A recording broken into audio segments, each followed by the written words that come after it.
Broadcasting live from the Business RadioX studio, it's time for the GNFCC 400 Insider. Connect, build, and grow with the Greater North Fulton Chamber of Commerce.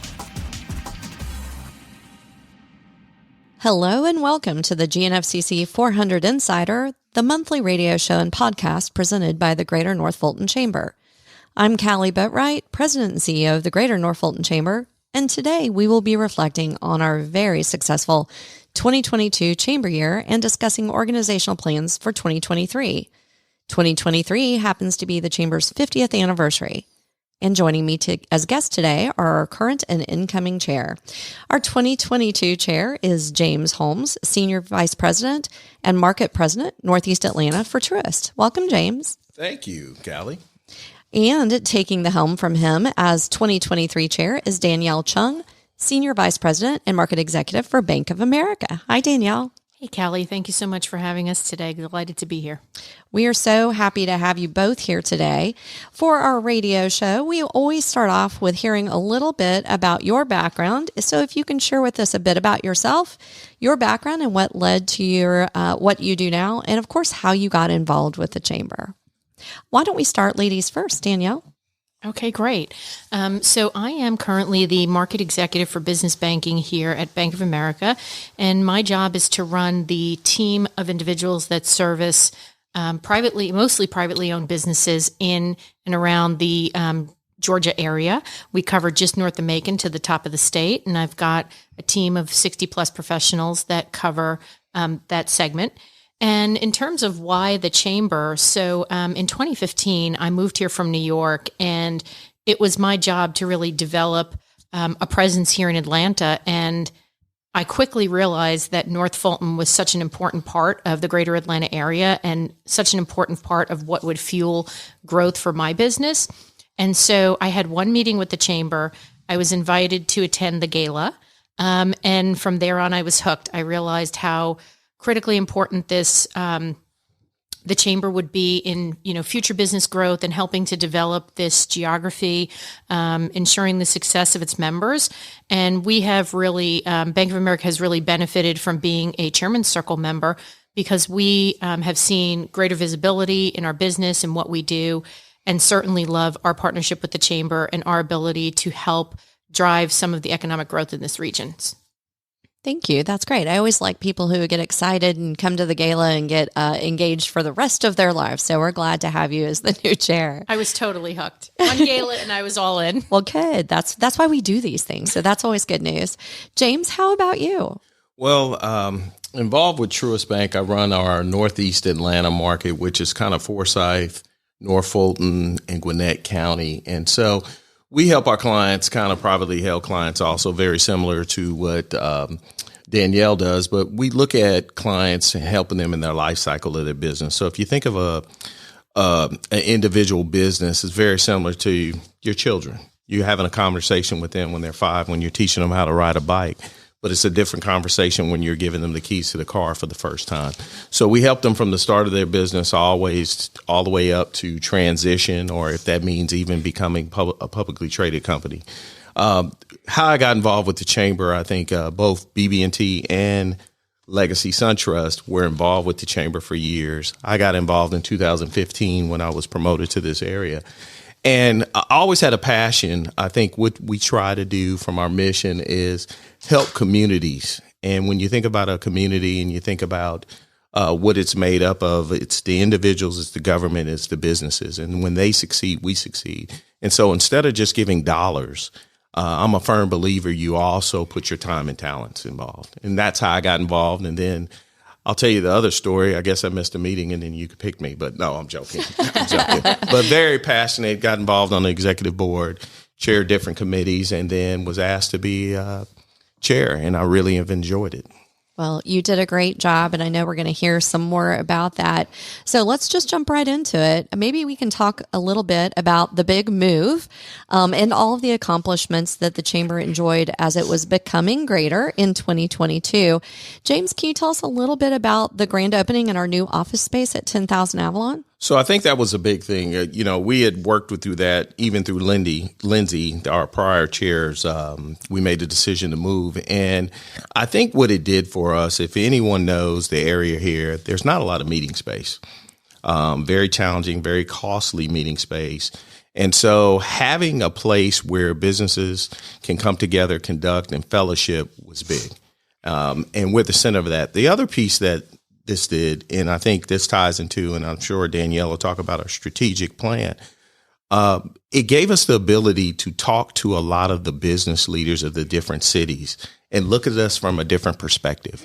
We're not just promoting one area of North Fulton. We're promoting all of North Fulton. So if a business relocates here, their employees, whether the business is located in one city, the workforce will benefit and live in other cities in the community. And so high tide lifts all ships.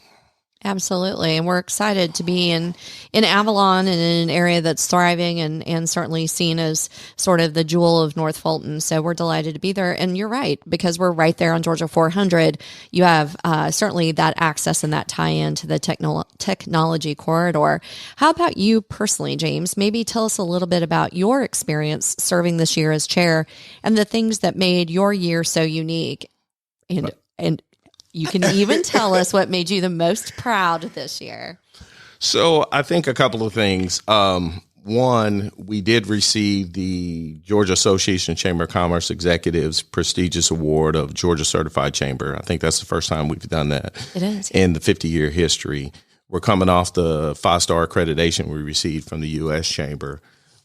We added another 300 new chamber members. Had a great, I think, 34 more Chairman Circle members. We were also preparing to celebrate for our 50th anniversary. One of the things I'm very proud of is we have I joined this chamber back in 2015. I was was able to accept and perform on the executive board. And there weren't a lot of people that looked like me. And that has changed. And so I'm very proud to see that the chamber represents more people that represent our communities that we are in. And so very proud about that. I'm very proud of the fact that we have reached out, and I think we have established ourselves as the greater North Fulton Chamber. We're not representing just one city. Right. We're representing all of the cities. And so I'm very proud about that. And I think the move and all the other things, and of course, there's one thing that we did some years ago. We hired the right person to represent us and build bridges with the different cities and those partnerships. And we have events in different cities also to show we are here to be a partner, not to take over, not to be something that dominates. We are here to partner with you and help you develop and also promote this area. I love that. Thank you. I appreciate the compliment. I also love your theme for 2022. It was all about becoming greater and kind of defining, right? What does that mean as the greater North Fulton Chamber? What does that mean and how does that make us stand out? So I appreciate it. And I enjoyed working with you in 2022. So that was just a fun bonus having you as chair. Okay, Danielle, so he has officially handed off the gavel to you. And I don't think it was begrudgingly. He gave it pretty willingly to you. So there's a lot of trust there. Of course, he probably felt that trust because as chair-elect last year in a strategic planning year, you really did get an early start. You and your task force worked all year long on the strategy with a recent approval by the entire board. Can you maybe tell us a little bit about the strategic plan and all the things that went into it? Sure.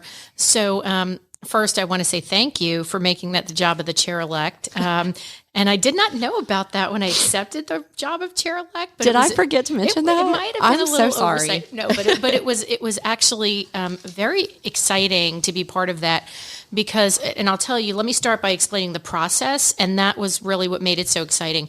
So as part of the process of preparing for the strategic plan, we wanted to make sure that we had the voice of all constituents.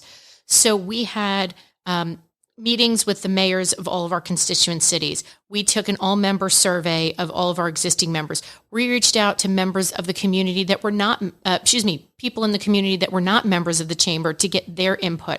We spoke to our board, our executive committee. We talked to other chambers around the country that had reputations for being chambers of excellence. And we took all that data and pulled it together. And just that data collection process was so exciting because I got to hear from our members, from those in the community who had a stake in the chamber, for those in the community who didn't know as much about the chamber. So that was really fun. And then we took all that information and we had a strategic planning committee and we worked with the chamber staff and the board of directors and really came up with what is our strategic plan. And as part of our 50th anniversary year, we're going to, have a really impressive rollout of the plan throughout the year, but I'll give you a few tidbits. So it really has a few key points. So first, there's three pillars. One is business growth and expansion, and the focus is to really make sure that we foster a robust economic environment where businesses can thrive. That makes a lot of sense, right, as a chamber? Absolutely. Our members expect that, so we can do everything we can around that. That's winning. Exactly. And then the second area is about talent and leadership cultivation. I mean, if you have talked to any business in the last few years, getting the right employees, skilled workforce, it's always a big area of concern. And then succession planning. What does the next generation of leaderships look like? So that is a really important pillar for us to make sure that we have the right talent in North Fulton for our businesses. And that involves education, business partnerships, and talent development. And obviously, raising our new leaders. And then the third pillar is member value and engagement.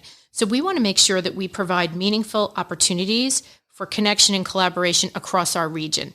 And as part of that, it's also, and James alluded to this, making sure that our chamber represents our communities. So we will have certainly within that a focus on, inclusion, making sure that all of our cities are represented, that all industries are represented, that people of all nationalities, races, colors are equally represented in the chamber. So those are some of the areas that we'll focus on. And certainly, we're in the process now that the plan was approved by our board unanimously in December at our strategic planning offsite.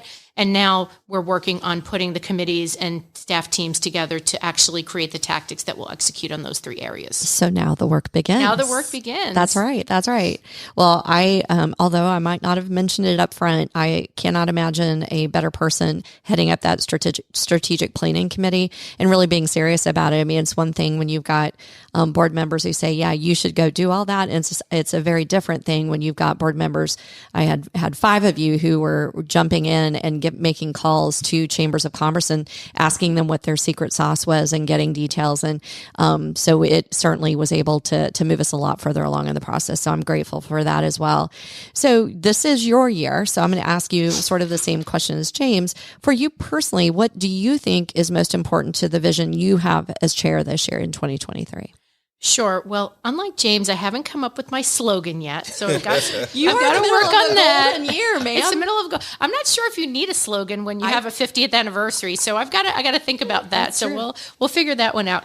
But no, I think listen. Obviously, executing on the strategic plan is going to be critically important.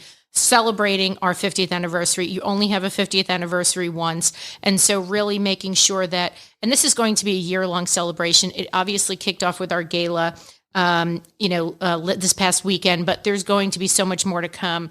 So I don't want to spoil all the fun that we're going to surprise everybody with, but certainly I think there'll be lots of communication throughout the year celebrating not only our future, but our past, all the great people and moments that happened in the chamber to make it what it is today. But for me, I think, if you think about the strategic plan, the vision, all the things that we've talked about, for me, I think the most important pillar this year is going to be creating that inclusive environment and just really looking across to make sure that we really, truly deliver a chamber that represents every single one of our members, every single one of our cities, every single one of the businesses in North Fulton, and then telling that story. And I think one of the things that we heard as we collected data around our strategic plan is how important it is for us to brand and celebrate this North Fulton region for how unique it is, because it's so unique, not like almost any other place in the country where you can have great schools, great business environment, great place to live, great communities with great security. I mean, there's just so many things that this area of the country brings. And so how do we tell that story better and ensure that all of our cities are highlighted no matter what the situation, whether it be from an economic development perspective or from just a marketing and branding perspective. So those are some of the key things that I'm really excited about the work we're going to do in 2023. I'm excited too. I think having a 50th anniversary year is a big deal. Certainly having been here now, this will be my 5th year. So taking no credit outside of, the last 5 years is important. But looking back at all the folks who came before me and before the two of you, it's really a huge milestone for the organization and, of course, for our board of directors. To both of you, what do you think has changed most for the organization? And how do you think that this celebration will impact the chamber? Well, certainly the chair changed last week. Yeah, chair changed. That's a good That's one. true. That's a good Go one. ahead, James. You go first. I think a couple of things. So if you look over 50 years, you had more cities now were formed in the last 50 years in North Fulton. Certainly. Okay, so that's one. And each city has their own unique identity. And so the chamber has done a good job, I think, of trying to identify what that identity is. What is Sandy Springs? What is Roswell? What is Alpharetta, Milton, et cetera, Johns Creek? And so you're finding out, Alpharetta, what does each city have unique? And then how do we promote that? Mm-hmm. And how do we promote that to outside folks? At the end of the day, I think, too, being the chamber for 50 years, we've had some great leaders that come through here. Absolutely. Had some great folks. And I said this Saturday that I stand on the shoulders of giants. There is a great opportunity for us to continue to push and realize that, hey, if a new business is looking at the Georgia economic development and they're thinking about coming to Metro Atlanta, mm-hmm. we together have a better value proposition than being separate. That's right. And I think we've done a good job, and the strategic plan will help us do more. And I know Danielle will do a great job of bringing that together, because we still have other counties out here that are shooting for that opportunity also. And so the better we can bring that whole picture together and the uniqueness that each city brings, I think that will help us a lot with our economic development. And we got just great residents. This is a great place to live, work, and play. Yeah. People do the bragging for us, really. I mean, because it is such a naturally great place to raise your family and get involved here. I know that already we're seeing that, the move first and the celebration second is really helping us with the growth of the organization. Danielle, you think that's going to continue? Oh, absolutely. I mean, I think we're just at the beginning. If you think about the number of businesses that are moving to Georgia and then secondarily selecting North Fulton, that number continues to grow every year. Plus, our cities are experiencing population growth. There's development going on. So, for example, in Johns Creek, they recently approved the development of Medley, which is going to be a work-live-play community. Boston Scientific moving in. There's things like that happening in every single city in this North Fulton region. And so you put that growth together of just the area. And then we've talked about how we feel that this chamber has done such a great job of starting to represent all of those cities and all of our constituents in such a better way. Those two things together, I think, are going to be an amazing value proposition for us. And so I think as we at the chamber continue to bring in new businesses, share our value proposition, and continue to highlight this area for the growth, the tremendous growth that it's having, I think it's a win-win proposition. Yeah, I think so too. And certainly we've been very, very lucky in the last couple of years, and certainly coming out of COVID, to see the growth that we've seen, and the level of engagement. It's not just growth in membership, but also the level of engagement and attendance at our events and activities. Yeah. It's just really, we had 160 people at, a business after hours last month. So these are the things that really demonstrate how engaged the community is. And that was one of the things I was concerned with coming in. The second half of 2021 is when we started coming back in person.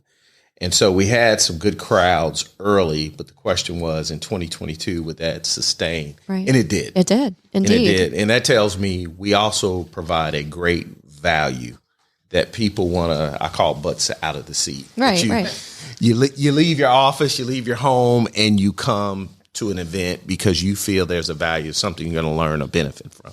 And so I compliment you and the staff and the board for making sure our programming is right and the things that we do cause people to want to be there and be a part of it. True. And things are always more fun together. So we enjoy it when that happens as well.